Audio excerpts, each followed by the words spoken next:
There he is, pulling on his number 5 shirt. That must have been an exciting moment for him. Coming back after being on loan to put on the number 5 shirt for Leeds United. Giving this young man the number 5 shirt and then not playing him in any matches is like giving me the keys to a Porsche without an engine. It must have felt, here's your number 5 shirt, now go and warm the bench for a season. Are any of us surprised he's leaving? I'd be off, wouldn't you?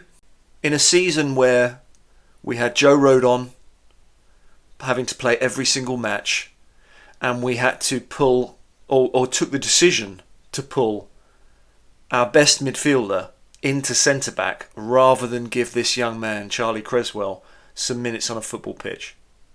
A few stats for you. The season before he was out on loan, as you guys know, at Millwall, he played about half the season. He got a bad eye socket injury, so he had to hang up his boots halfway through the season. But he played 28 games. There's some stats for you. 28 games, starting 25. He scored 4 goals and assisted 2. There you go. I thought I'd just share this with you. This is called a goal from a set piece, particularly from a head. There we go. He got 4 yellow cards, no reds.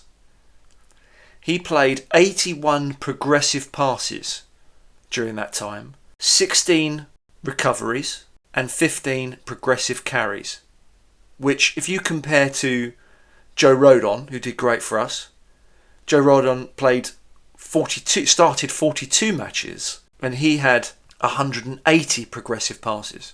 So around double, but for 15, 16 more matches. Ethan Ampadu gets pulled back into centre-back, and he provides us with 237 progressive passes and 55 progressive carries. God, I wish he was in the midfield. Can you imagine if we'd have had him in midfield and Charlie Cresswell getting opportunities at centre-back alongside Rodon? You compare those stats to Liam Cooper and, it's laughable. Can't even compare. Liam Cooper scored 1 goal and injured himself whilst doing it, but other than that, gave us very little. So you have to ask the question, why did Daniel Farke not give Charlie Cresswell more minutes?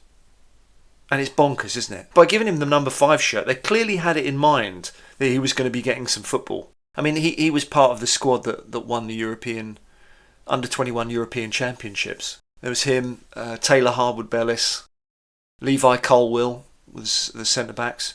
Look where Levi Colwill are and Taylor Harwood-Bellis. Taylor Harwood-Bellis has just finalised his move to Southampton and is playing in the Premier League. And Charlie Cresswell has been sat on the bench for an entire season. I was amazed to see the stats. I couldn't believe he played something like 150 minutes last season. When? I do not know. Remember this young lad who came on against West Ham and absolutely dominated Antonio? Remember that guy? Given no chance at all. Much like Joe Gelhardt, sure both of them will be off. And to all you fans that have written him off, as well as Joe Gelhardt, shame on you. We've seen next to nothing of him. 10-15 minutes here and there. Same with Joe Gelhardt. You know, what are these boys supposed to do?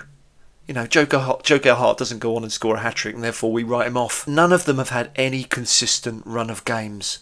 So how are they supposed to show what they're capable of? We'll see what happens when these boys go elsewhere and get regular minutes, regular matches, and then we'll all be looking at each other, much like we will do about Archie Gray. What were we thinking? We already know that Toulouse is sniffing round Charlie Cresswell, and the word on the street is for a few million quid.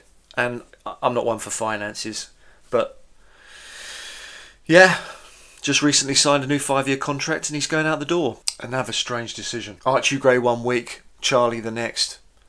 But like I said, I don't blame the boy. I would be out the door too. And we can't talk about it being relationship because there was all that kick-off around Nonto wanting to leave and he patched things up. He got minutes on the pitch. There was a similar issue with Charlie. No doubt, questioning why am I not getting any football? When Liam Cooper's injured, why am I not getting any football? And he was told he had to accept that he was number 4. And that's a hard thing to accept, isn't it? You've been given the number 5 shirt, you went out on loan, you played 28 odd games for another club, doing really well, and you come back to your parent club in the Championship and you don't get any football time. So, I don't blame him, I'm sure you guys don't, but I'm telling you now, mark my words, we will come to regret this decision. because I can see it now. This lad will be at Toulouse for a season, and before you know it, he's going to be back in England in the Premier League. Anyway, like, subscribe, all that. I'll be back with something more cheerful, I'm sure. I hope.